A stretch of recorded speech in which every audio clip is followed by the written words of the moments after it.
ముందు చూపుతో ఆలోచించడం చాలా అవసరం. ఒకసారి దావోస్లో మాట్లాడుతూ ఉంటే గ్లోబల్ వార్మింగ్లో నేచురల్ ఫార్మింగ్ కూడా ఇంపార్టెంట్ అని చెప్పి డిస్కషన్ వచ్చింది. డిస్కషన్ వస్తే ఏం చేయాలని ఆలోచించినప్పుడు నాకు ఇక్కడ పద్మశ్రీ అవార్డు గ్రహీత పాలేకర్, సుభాష్ పాలేకర్, అతను ట్రైన్ చేస్తున్నాడు. అప్పట్లో అతను పిలిపించి మాట్లాడాను, క్లాసెస్ పెట్టేవాళ్ళం.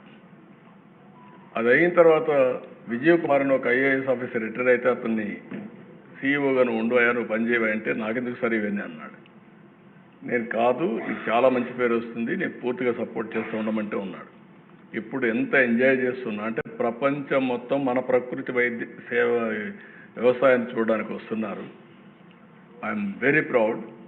రాబోయే రోజుల్లో 5 సంవత్సరాల్లో 50 లక్షల ఎకరాల్లో నేచురల్ ఫార్మింగ్ చేసి ప్రపంచానికే ఆదర్శంగా మనం తయారు చేయబోతున్నాం. దేశ రికార్డ్. ఇప్పుడు దాంట్లో కూడా మీరు చూస్తే అక్కడికి వదిలిపెట్టలేదు, ట్రేసబిలిటీకి వెళ్ళాం అండ్ ఆల్సో సర్టిఫికేషన్కి వెళ్ళాం.